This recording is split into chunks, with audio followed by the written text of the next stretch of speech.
Is my dog that woke me up to warn me that a stalker was breaking into my home.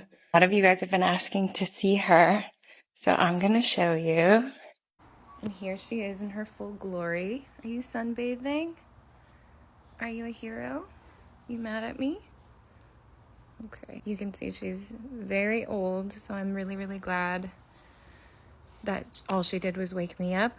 Really glad that she didn't try to fight him. She just woke me up like a little hero and hid the rest of the time. You getting up? Okay. Okay. Okay. I love you too, Bubba.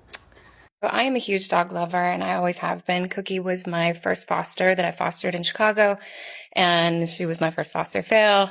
And as you can see, she's very old and she's small. She's like 20 pounds. She's going to be 16 soon, so she's a senior. And the attack was 6 years ago, so even at the time, she was a senior. I saw a lot of you guys were asking what Cookie was doing during the attack, and I think all of us would agree, like, her hiding was the very best thing she could do, and that's what she did. And I'm so thankful for that, because I was thinking at the time, I was thinking about where she was. I was worried where she was. And I knew that if he knew how much she meant to me, that she could be a tool that he could use against me, which I'm even reluctant to say, just because who knows who's watching this. But I also, Cookie has been huge in my recovery with PTSD. I think trust and connection, all of these things are hard after something like that. And Cookie has been my lifeline in a lot of ways. In moments, oh, here she comes. Hi, bunny.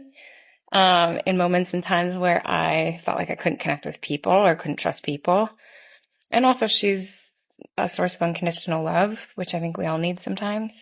I wanted to say thank you to you guys. I woke up this morning and I was so emotional because I posted this yesterday, and it's my very first time posting on TikTok. And I haven't talked about this story in a couple of years now because I got some mixed messages about whether or not it was hurtful or helpful, which I know I mentioned in my last video, that I really only want to share this stuff if it's helping you and not just scaring you. So I want to share like the resources that I found, what like inspired me to fight.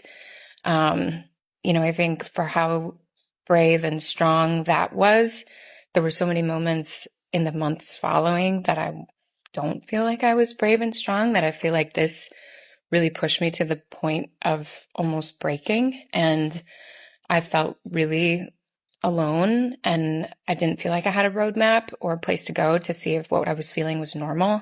And TikTok has changed that tremendously. This is like a great place for this kind of community and this kind of conversation to happen. So the story itself is, it's scary and it is what it is, but it's a bit unbelievable as far as feeling like it's something that could actually happen in real life to you.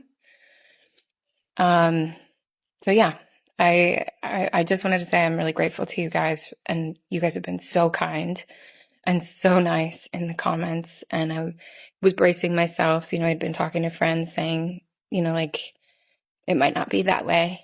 And I feel very blessed and very lucky that you guys have received me so kindly. So I'm going to be answering you guys' questions from the comments for sure. And I have a lot of things that I want to talk about as far as like what happened after this night, how like my relationship played a part, my relationship like with my ex played a part, and then, like PTSD, going to trial. There's just a lot of different things, but thank you guys. And I'll definitely share more Cookie content.